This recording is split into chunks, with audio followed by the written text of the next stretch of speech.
तो आदाब, नमस्कार, गुड इवनिंग, सत श्री अकाल। एक बार फिर आप तमाम लोगों का स्वागत है कि पूरी फैमिली अच्छी होगी, अपना ख्याल रख रही होगी।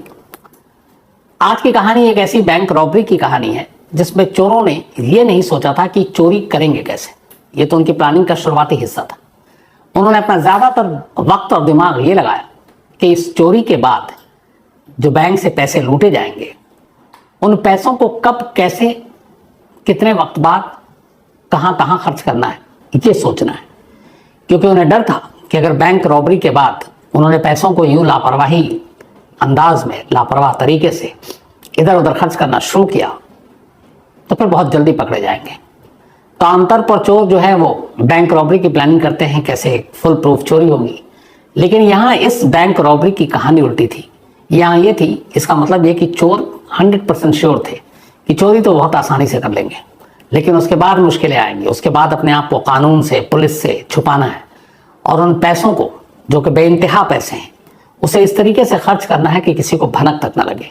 उनकी अपनी लाइफ स्टाइल, वो कैसे रहेंगे, कहाँ रहेंगे, कब, किस वक्त कितने पैसे खर्च करेंगे, एक बार में कितने खर्च करेंगे, इन सारी छोटी छोटी जो डिटेलिंग पे उन्होंने काम किया। और उससे पहले जाहिर है कि बैंक को कैसे लूटना है उसके ऊपर भी काम किया। ये कहानी करीब 26 साल पुरानी है और उस वक्त यानी कि 26 साल पहले अमेरिका की हिस्ट्री की ये कैश किसी बैंक से लूटने की सबसे बड़ी वारदात थी। इससे ज्यादा एक साथ किसी बैंक से इतने पैसे नहीं लूटे गए जो तब लूटे गए थे। सितंबर 12, 1997 कैलिफोर्निया, अमेरिका का स्टेट, और लॉस एंजलिस, वहां की यह कहानी है। लॉस एंजलिस में एक डनबार आर्म्ड कंपनी की वैन चला करती थी। डनबार इसी नाम से ये मशहूर भी है। जैसे आपने देखा होगा, बहुत सारे जो बैंक्स हैं, एटीएम हैं, तो एटीएम पे कैश वैन आती है जिसमें सिक्योरिटी गार्ड बैठे होते हैं गन लेकर, अंदर की तरफ दो, बाहर भी, और हर एटीएम पर जाकर फिर वो जो कैश है वो ट्रांसफर करते हैं। ये बैंक से भी बहुत सारे जो बैंक्स हैं वो शाम को जब कलेक्शन हो जाता है तो फिर उसको कहीं खास जगह पर ले जाते हैं। तो ऐसे ही कैश वैन का इस्तेमाल होता है। और दिल्ली में ऐसी एक कैश वैन से 2-2.5 करोड़ रुपए लूटे भी गए थे। शायद मैंने उसकी कहानी आपको सुनाई है। तो ऐसी एक Dunbar armed company cash van, इनका काम ये था कि ये अलग अलग बैंक से ये कैश उठाते, फिर उस कैश को जहां डिपॉजिट करना होता वहां ले जाते। मतलब एक तरह से पिक करते फिर ड्रॉप करते, यही काम था, और अपनी सिक्योरिटी देते।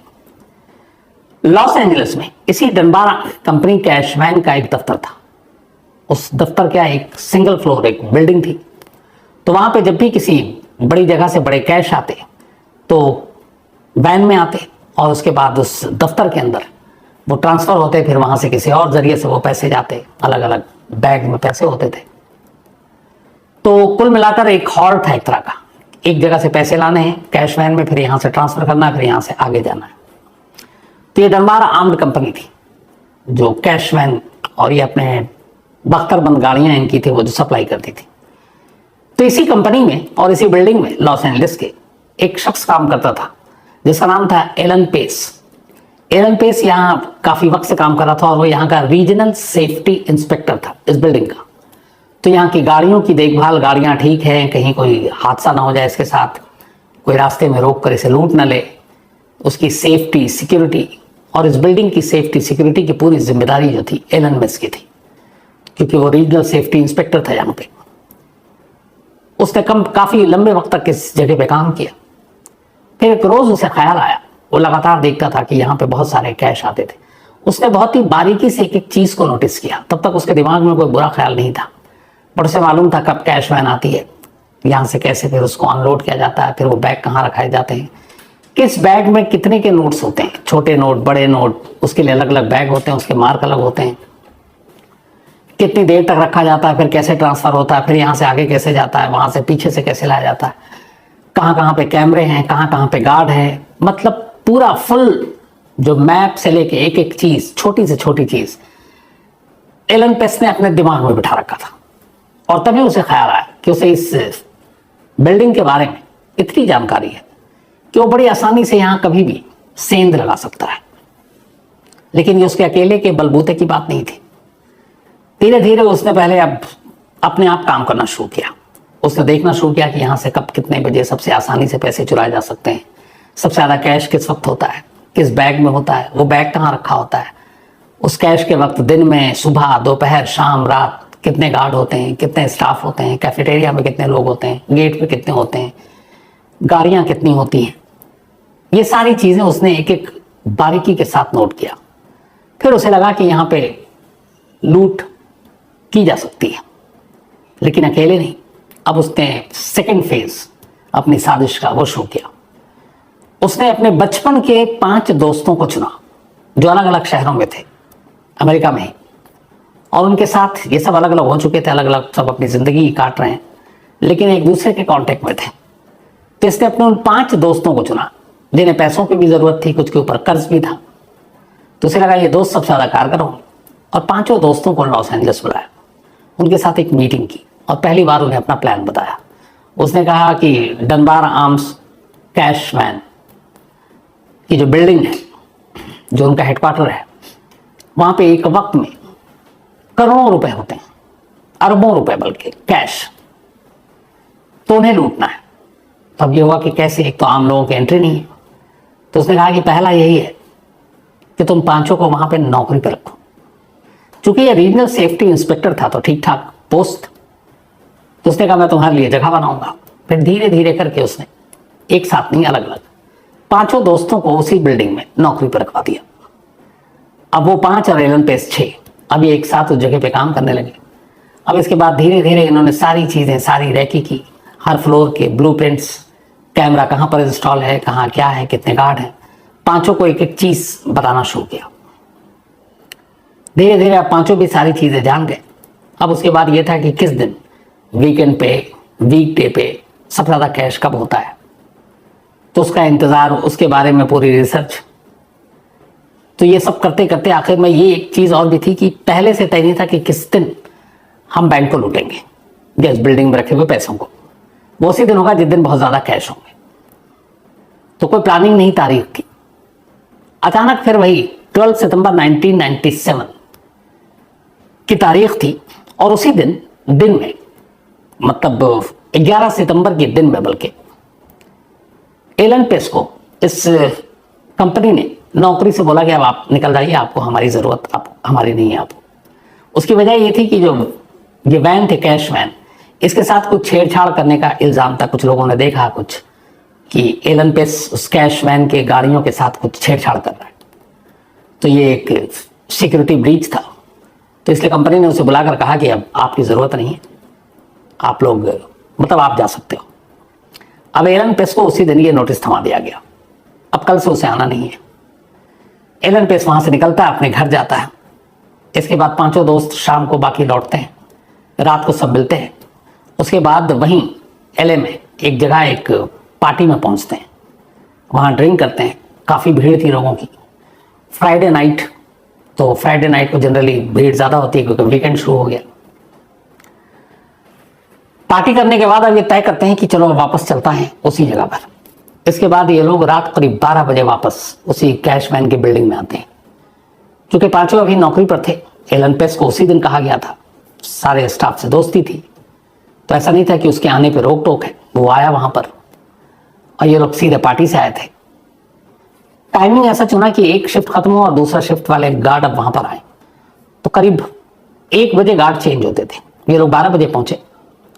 वहां पहुंचने के बाद ज्यादातर गार्ड कैफेटेरिया में थे, खाना खा रहे थे। ये अपने साथ टेप वेप लेकर गए थे, गन लेकर गए, वॉकी टॉकी लेकर गए उस जमाने में, कि आपस में एक दूसरे को कांटेक्ट करेंगे। और तमाम गार्ड को वहां डक टेप से उनके हाथ मुंह सब बंद कर दिए, गन पॉइंट पर उनको एक तरफ कर दिया। और फिर एलन पेस को पता था कि बड़े नोट्स किस बैग में होते हैं, छोटे नोट्स किस बैग में होते हैं। उसके बाद इन्होंने अलग अलग सारे बैग, वहीं बाहर एक ट्रक, जो इनकी कैश वैन होती है, तो एक ट्रक खड़ा था, उसमें एक एक करके वो बैग डालते हैं। चूंकि उन सारी गाड़ियों के बारे में एलन पेस को पहले से जानकारी थी, वहां काम कर चुका था। आधा घंटा लगता है इनको। इस आधे घंटे के अंदर वो उस बिल्डिंग से उस वक्त $18.9 मिलियन, मतलब करीब 1.5 अरब इंडियन करेंसी में अगर हम बात करें, 1 अरब और 40-45 करोड़ के हिसाब से, मतलब 1.5 अरब रुपए आप मानकर चलिए। तो ये वो ट्रक में डालते हैं और जाने से पहले एलन को पता था कि यहाँ कहाँ कहाँ सीसीटीवी कैमरे, वो सारे कैमरे को डिस्ट्रॉय करता है, उसके हार्ड डिस्क को निकालता है, क्योंकि उसे ये भी पता था कि रीजनल सेफ्टी इंस्पेक्टर था, और अपने साथ ले जाता। एक भी प्रूफ वहां पर नहीं छोड़ता है। सब मास्क में थे तो कोई पहचान भी नहीं पाया। अब चूंकि एलन वहां पे पहले से काम करता था तो इसलिए वो मुंह से कुछ बोल नहीं रहा था ज्यादा। और इसके बाद ये सब ट्रक में लेते हैं और ट्रक लेकर निकल जाते हैं। कुछ देर के बाद जब शिफ्ट में दूसरे गार्ड की ड्यूटी शुरू होती, वो लोग आते हैं तो देखते हैं सबके हाथ पैर बंधे में, फिर वो अलार्म बजाते हैं, फिर पुलिस आती है। अब पुलिस तफ्तीश शुरू करती है। इसके बाद FBI के पास केस जाता है। वहां कुछ नहीं मिला उनको, बस एक कैश वैन की एक पीछे की लाइट टूटी हुई मिली, तो इससे उन्होंने अंदाजा यही लगाया था कि इसी का इस्तेमाल हुआ है चोरी के लिए। अब तफ्तीश शुरू हुई लेकिन कोई सुराग नहीं। सीसीटीवी कैमरे की सारी फुटेज बर्बाद, हार्ड डिस्क चोर अपने साथ ले गए। अब ये हुआ कि कौन लोग हैं, ये पहले ही दिन साफ हो गई कि जो भी हो सकता हो ये इनसाइडर का हाथ है, क्योंकि इतनी बारीक डिटेलिंग, इतनी जानकारी ये किसी इनसाइडर का ही हो सकता है। बाहर से आकर कोई अचानक यूं चोरी करके नहीं जा सकता है। तो जब तफ्तीश हुई तो पता चला कि इस कंपनी ने एक दिन पहले ही एलन पेस को जॉब से निकाला था। तो FBI का शक हुआ कि बदला लेने के लिए उसने चोरी की हो। एलन पेस से पूछताछ हुई। अच्छा, ये लोग वहां से चोरी करने के बाद ट्रक से पैसा निकालते हैं, कहीं ले जाकर डंप कर देते हैं। इनके 5 के अलावा बाकी दोस्त शामिल थे जिनको इस सीन में नहीं लाया गया था। और ये 5 फिर अपने घर पहुंचते हैं, और पहुंचने के बाद फिर उसी पार्टी में पहुंच जाते हैं जिस पार्टी से ये निकले थे। अब वहां पे चूंकि पार्टी से ये निकले और लेट नाइट तक पार्टी चल रही है, सभी एकदम ड्रंक, पीने के बाद होश नहीं, और ये दोबारा उस पार्टी में शामिल हो जाते हैं। मतलब बीच में 1 से 1.5 घंटे का गैप होता है। अब वहां जाकर फिर से पार्टी शुरू कर देते हैं। उन्हीं लोगों के बीच वही लोग देखते हैं, झूमते हैं, गाते हैं। अब यहाँ मामले की तफ्तीश हो रही है तो एलन पेस पे शक था। पुलिस की टीम गई, पूछी कि भाई आप रात कहाँ थे? तो उसने कहा मैं तो बार में था, पार्टी कर रहे थे। अब वहां पर गए तो पता चला कि हाँ ये लोग थे और इतने बजे से आए हुए थे। अब FBI को और बाकी पुलिस को भी ये लगा कि हाँ यार ये इस वक्त भी था, इस वक्त भी था। तो बीच की जो कड़ियां थी चोरी की, वो उन्होंने उतनी ईमानदारी से जांच नहीं की। लेकिन एक रस्ते एलन पेस पे शक था तो नजर रखे हुए, पर कोई चोर नहीं मिल रहा, कोई सबूत नहीं मिल रहा। धीरे धीरे वक्त बीत रहा है। जब चोरों का सुराग नहीं मिला तो पुलिस और FBI दोनों ने यह तय किया कि खामोशी से बैठे रहो और तमाशा देखते हैं। बोला कि छोटी मोटी रकम तो है नहीं, करीब $18.9 मिलियन है, 1.5 अरब रुपए की चोरी हुई है। तो चोर तो मारामाल हो गए। अब ऐसा तो है नहीं कि वो खर्च नहीं करेंगे। तब ऐसे लोगों पे नजर रखो जो अचानक अमीर हुए, जिन्होंने अचानक बड़े बड़े घर खरीदे हैं, जो अचानक जिनका लाइफ स्टाइल बदल गया, महंगी गाड़ियां खरीद रहे हैं, पार्टियां कर रहे हैं। तो ऐसे लोगों पे नजर रखी जाने लगी। उसमें से एक एलन पेस भी था। लेकिन पता चला कि वो तो अपनी नॉर्मल लाइफ जी रहा है, जिस रेंटेड हाउस में रहता था वैसे ही रह रहा है, वैसे ही कपड़े पहन रहा है, महंगी जगह पे जा नहीं रहा है। 6 महीने बीत गए, उसके रोजमर्रा रूटीन में कोई फर्क नहीं आया एलन पेस। अब FBI को लगा ये क्या चक्कर है। इधर इन लोगों ने क्या किया कि अपने कुछ और, ये 6 दोस्त थे ही थे, कुछ ऐसे दोस्तों को इस साजिश में शामिल किया जो कहीं पर्दे के सामने ना आए। इन लोगों ने एक लॉस एंजलिस में ही इमिग्रेशन लॉयर को कांटेक्ट किया, एक वकील को, और उस वकील को भरोसे में लिया, $1 मिलियन दिया और कहा कि $1 मिलियन है, तुम्हें हमारी मदद करनी है। वकील ने पूछा क्या मदद करनी है? उसने कहा कि हमारे पास पैसे हैं, और सारी कहानी बता दी भरोसे में लेने के बाद। और उसको धमकी भी, अगर तुमने मुंह खोला तो फिर गड़बड़ होगा। वकील लालची था, उसने कहा हमें क्या मतलब है, $1 मिलियन फ्री का मिल रहा है। उसने पैसे लिए। अब उस वकील ने अपने शातिराना तरीके से ये जो बैंक से लूटे गए पैसे थे सारे, इसको अलग अलग इन्वेस्ट करना शुरू किया, बेनामी संपत्ति के तौर पर। जैसे अपना होता है कि है मेरी लेकिन मैं किसी और के नाम पे खरीद रहा हूं। तो ज्यादातर प्रॉपर्टी में पैसे लगाने शुरू किए, कुछ गाड़ियों में लगाए, कुछ शेयर मार्केट में इन्वेस्ट किए। और इन लोगों को बाकायदा ये भी दिखाया, इनके नाम पे चेक भी वो इशू करता रहा। फिर ये भी दिखाया कि ये इनके अलग अलग कुछ काम करता है, उसकी सैलरी भी इनको दे रहे हैं। तो सब वाइट होता गया। और ये भी है कि सारा पुख्ता सबूत है कि ये लोग कोई गलत काम नहीं कर रहे, क्योंकि इस वकील ने सारे पेपर इन लोगों के एकदम जेन्युइन तैयार कर दिए थे। सब कुछ चल रहा था। 2 साल बीत गए।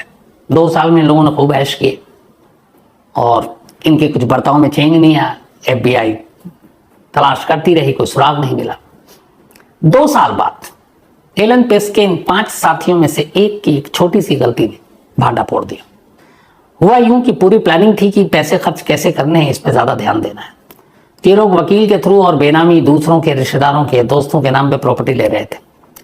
ऐसे ही एक दोस्त के जरिए इन पांचों ने अपने एक दूसरे दोस्त के जरिए एक प्रॉपर्टी खरीदी 2 साल बाद, और उससे कहा कि ये लो पैसे और तुम जाकर उस प्रॉपर्टी डीलर को दे दो। अब इसने तो एक मुश्त सारे पैसे दे दिए। उस दोस्त ने गलती की, और इससे भी गलती हुई कि जब वो उस प्रॉपर्टी डीलर को पैसे दिया तो बैंक के नोट पे आपने देखा होगा, अगर कोई गड्डी होती है जो हमारे यहाँ भी है, तो उस पर एक बैंक की स्लिप होती है, कागज लिपटी हुई पर्ची होती है, उस पर स्टैम्प भी होता है। जो बैंक से इन्होंने पैसे लूटे थे करीब $18.9 मिलियन उस वक्त, उसकी हर गड्डी पे ऐसी एक पर्ची लिपटी हुई थी और उस पर बैंक का स्टैम्प था। जब ये रॉबरी हुई तो अखबारों में खबर भी आई। अच्छा, उस वक्त भी एक ये हुआ कि 18.9 मिलियन चोरी हुई है, मीडिया में खबर ना है क्योंकि इससे साख भी खराब होगी कंपनी की और बाकी, तो यही कहा गया था अराउंड 5 मिलियन की ही चोरी हुई है, बाकी सच्चाई बाद में आई थी। तो उस वक्त ये पता था कि ये सीरियल नंबर और कौन कौन से सीरियल नंबर नहीं है, लेकिन हर बैंक पे की गड्डी पे वो स्लिप थी। अब जो पुलिस और बाकी हैं, वो जितने भी ऐसे प्रॉपर्टी डीलर बाकी लोग थे, उन सबको बता रखा था। तो एलन वेस्ट के 5 दोस्तों में से एक ने अपने एक दोस्त को प्रॉपर्टी खरीदने के लिए वो गड्डी दी। उन गड्डियों पे वो पर्ची लगी हुई थी और उस दोस्त ने अनजाने में वो पर्ची लगी हुई गड्डी प्रॉपर्टी डीलर को दे दी। जब प्रॉपर्टी डीलर ने बाद में उस गड्डी को ध्यान से देखा तो देखा कि डनबार कंपनी, उसकी मुहर, और उसे याद आया कि पुलिस वाले उसके पास आए थे कि अगर कोई प्रॉपर्टी खरीदे और इस तरह की पर्ची उस पर लगी हो और ये नंबर हो तो हमें इन्फॉर्म करना। 2 साल के बाद उस प्रॉपर्टी डीलर ने पुलिस को फ़ोन किया और कहा हमारे पास एक शख्स आया, प्रॉपर्टी खरीद रहा और उसने ये गड्डी दी और उस पर यही पर्ची लगी हुई। फौरन पुलिस की टीम उसके पास पहुंचती है, उस शख्स को गिरफ्तार करती है। गिरफ्तार करती है, वो अपना मुंह खोल देता है, फिर वो अपने दोस्त का नाम बताता है, फिर वो दोस्त अपने बाकी 4 दोस्त का नाम बताता है, और इसके बाद फिर एलन का नाम सामने आता है। तो एक एक कर इन 6 के 6 लोगों को गिरफ्तार कर लिया जाता है। गिरफ्तार करने के बाद कुछ पता चलता है कि इन्होंने उधर पैसे खर्च किए, करीब $19 मिलियन लूटा था। टोटल जो हिसाब किताब बना वो बना $5 मिलियन का, कि यहाँ है ये यहाँ। बाकी के $14 मिलियन कहाँ, इसका कोई हिसाब किसी ने नहीं दिया, या कहाँ रखे ये भी किसी ने दिया, क्योंकि सारे कैश थे। इसके बाद मुकदमा चला। अदालत ने एलन पेस को 24 साल कैद की सजा सुनाई। उसके एक और साथी जिसके हाथ में गन था उसको 17 साल, बाकी को 8 और 10 साल की सजा सुनाई गई। सभी को जेल भेजा गया। कुछ और इसके जो दोस्त थे उन सबको सबूत न होने की वजह से छोड़ दिया गया, बट इन 5 को सजा हुई, इनमें सबसे ज्यादा उसी मास्टरमाइंड एलन को ही थी। इस सजा के बाद सभी जेल गए, बाकी सब बात रिहा हो गए थे। लेकिन आखिर में सबसे एलन पेस 2020 में जेल से छूट कर आया अपनी सजा पूरी करने के बाद। बाहर आने के बाद उसने कई को अपनी कहानी बेची, उसके ऊपर एक फिल्म भी बन रही है। लेकिन आज भी वो बाकी के $14 मिलियन कहाँ हैं ये कोई नहीं जानता, और कहते हैं कि शायद वो कभी मिलेगा भी नहीं, इसलिए कि इस बैंक को लूटने के लिए, इन पैसों को लूटने के लिए एलन ने बैंक की चोरी कैसे करनी है इस पे कम, और चोरी के बाद पैसों को कहाँ ठिकाने लगाना और कब कैसे खर्च करना है इस पे ज्यादा मेहनत की थी। जैसे आपने देखा होगा मनी हाइस्ट जो आया था कि उसमें कब किस मोड़ पर कहाँ क्या क्या हो सकता है, उसकी तैयारी प्रोफेसर ने पहले से की थी। यहाँ एलन भी एक तरह का वही प्रोफेसर था, और उसने ये कहा था कि चोरी करना तो आसान है, निकल लेंगे, लेकिन चोरी के बाद इतनी बड़ी रकम को छुपाना मुश्किल है, इसलिए उन पैसों को कैसे छुपा कर रखना है ये चैलेंजिंग होगा। और वो अगर एक दोस्त ने वो पर्ची उस नोट के साथ, बंडल के साथ ना छोड़ी होती तो शायद ये लोग पकड़े भी ना जाते।